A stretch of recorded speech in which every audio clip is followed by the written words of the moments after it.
Au nom du Père, du Fils et du Saint-Esprit. Amen. Mes frères et sœurs, nous sommes ce 4e dimanche de l'Avent. Nous sommes à quelques jours du but, la fête de la Nativité. Et encore une fois, nous supplions le Seigneur de venir. Oui, de venir dans la crèche, d'apporter l'enfant. C'est ce symbole si merveilleux. Et ce symbole qui fait qu'il y a tellement de crèches dans cette église et qu'on en rajoute toujours, car c'est quand même la plus belle des choses. Nous célébrons l'incarnation. Notre Dieu qui a pris notre nature, qui est devenu comme nous pour mieux nous aimer, pour mieux nous comprendre et pour que nous nous sentions plus proches de lui. Mais en même temps, et je vous le dis depuis quelques semaines, l'Avent, c'est aussi cet appel que nous jetons dans les cieux vers le Seigneur pour qu'il revienne. Adventus, l'Avent, Adventus, l'avènement. Le temps de l'Avent, c'est ce temps, nous sommes censés le faire toute l'année, mais c'est ce temps où nous pouvons consacrer encore plus nos prières à demander au Seigneur de se rendre présent, d'accomplir son royaume parmi nous. Et les 7 jours qui précèdent Noël, cet appel se fait encore plus pressant, comme si nous étions tous dans l'exaltation et nous le supplions. Et nous l'acclamons tous les jours en l'appelant par ces noms divins qui sont magnifiques. On a commencé jeudi avec « Ô sagesse », on suppliait le Seigneur sagesse incarnée. Au Adonai, on a appelé celui qui est le Dieu des dieux. Hier, c'était au rejeton de Jessé, nous souvenant, comme nous l'a lu d'ailleurs le frère James dans le texte d'Isaïe, que c'est de la famille de Jessé, dans la famille de Jessé, que Dieu a voulu mettre son fils. Marie étant issue de cette famille sainte d'Israël, et nous rappelant aussi que le Christ a pris une filiation humaine dans la famille de Jessé, mais que par ce biais-là, il nous a appelés, nous, à entrer dans la filiation divine, à faire de nous des enfants, des fils de Dieu. Et ça, aujourd'hui, nous l'appelons aux clés de la cité de David. Mystère un petit peu, hein. Clés de la cité de David. Qu'est-ce que ça veut dire? C'est la cité de David, c'est Jérusalem. Mais pas que la Jérusalem ville sainte, parmi les villes saintes, et qu'on aimerait, et personnellement, moi je le souhaite ardemment, voir en paix, et de pouvoir y aller, mon rêve le plus proche, mais aussi la Jérusalem céleste, le royaume des cieux. Jean le voit dans l'Apocalypse, et il le dit, je vis la cité sainte descendre parmi les hommes, le royaume de Dieu que nous attendons toutes et tous, que nous demandons dans les prières du temps de l'Avent, doit se manifester parmi les hommes. Mais ça ne se manifestera jamais parmi des hommes qui passent leur vie à s'entretuer et à être en guerre. Quand on dit que le règne du prince de la paix, le Christ, prince de la paix, viendra, c'est pas lui qui, du jour au lendemain, va arriver en tapant avec son bâton en disant « Maintenant, vous faites la paix, je vous l'ordonne. » Non. L'avènement du royaume des cieux, c'est nous qui pouvons le construire, en travaillant à cette paix.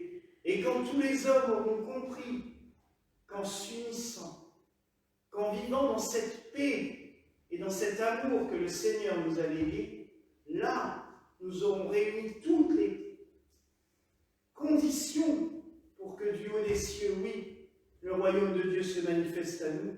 Alors là, nous serons des bienheureux. Et le Christ est la clé de cette cité, car c'est lui qui nous donne les moyens. C'est lui qui nous donne les méthodes pour y arriver. Dans l'Évangile, il nous a tout laissé, il nous a tout donné. Les béatitudes. Heureux les pacifiques, heureux les assoiffés de justice.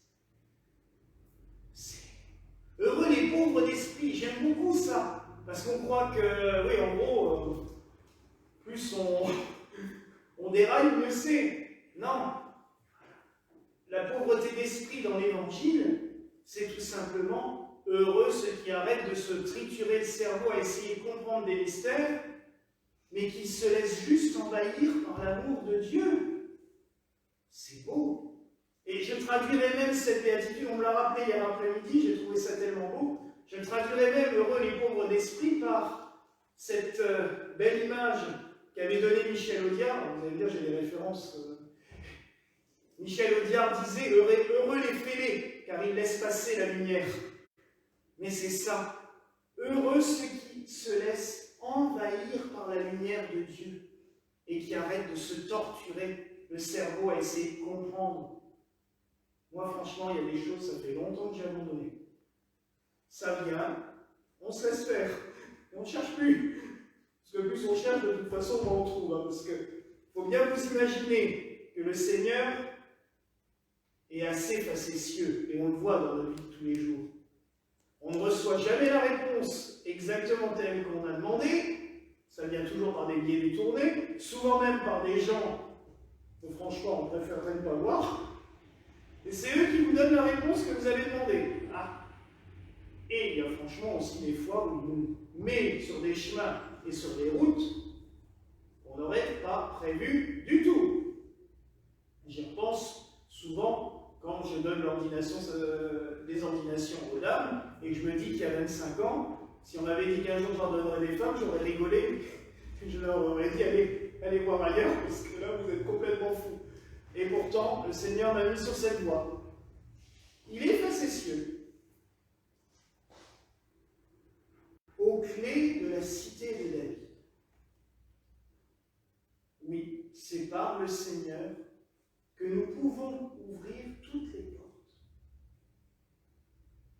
Ces portes qui nous mènent à la lumière. Et nous pouvons aussi les fermer, car il y a des fois nous sommes obligés de fermer des portes pour pouvoir aller de l'avant. On avance, on passe une porte, on referme derrière soi. Le passé ne nous aidera pas. On a vécu ce qu'on avait à vivre, il faut en tirer les leçons. Il faut en prendre ce qui est bon pour nous, et on avance. Et ainsi de suite, de porte en porte, ouvrir, passer, refermer, et on continue pour aller vers cette lumière. Le chemin vers le royaume des cieux n'est pas aussi simple. C'est pas un chemin jonché de roses, comme disent les personnes, non. On a des milliers de grâces, ça arrive en flot, mais il y a quand même des obstacles à passer. C'est normal, c'est la vie terrestre, c'est la vie humaine. Et le Seigneur nous donne tous les moyens pour arriver à passer ces obstacles. Jean-Baptiste qui nous dit, il faut préparer la route au Seigneur, aplanir ses sentiers. Tous les saints le font pour nous. Il suffit juste de leur demander. Nous célébrons aujourd'hui Jean de Kronstadt. Alors c'est un saint russe, un grand guérisseur, un grand thaumaturge, et j'aime beaucoup ce qu'il disait. Quand il parlait à Dieu, il se tournait vers lui et lui disait « Ô Dieu dont le nom est amour ». Mais c'est tellement vrai, c'est tellement saint. Dieu n'est qu'amour. Tout ce qu'il nous demande, c'est de nous laisser aimer par lui. Franchement, prendre notre nature, prendre notre chair, se faire pauvre, humble, petit enfant dans une grotte, mais se se faire pauvre, humble, dans une grotte, c'est la plus belle preuve d'amour qu'il pouvait nous donner. Et après d'accepter d'aller jusqu'au sacrifice de la croix. Certains diraient qu'il était fou. Et pourtant, il nous a aimés, comme le dit l'apôtre, il nous a aimés jusqu'à la mort de la croix. Mais il n'est pas mort pour rien, il est mort pour nous ramener à la vie 3 jours plus tard. Quand il sort du tombeau, il nous sort nous tous. Et là encore, il enfonce les portes. Là, c'est même plus la clé. Hein. La résurrection, il n'a même pas pris la clé. Là, il a pulvérisé les portes. Et d'ailleurs, les icônes russes de la résurrection le montrent bien.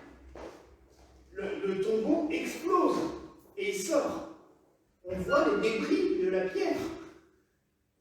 Car lui, le Seigneur, fonce. Il nous amène vers la lumière. Il détruit les ténèbres. Il détruit nos ténèbres. Il faut juste le laisser faire. Alors, nous arrivons vers ce temps de Noël, qui est dans une année compliquée.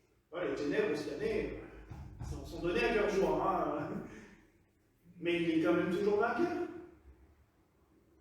Il gagne toujours. Et quand je vois les grâces que le Seigneur nous donne, ici, mais ailleurs aussi, mais ici, j'ai tendance à le prendre beaucoup, parce que c'est plusieurs fois par jour. Mais je me dis que de toute façon, il peut arriver quoi, n'importe quoi. La lumière gagne toujours au bout du compte.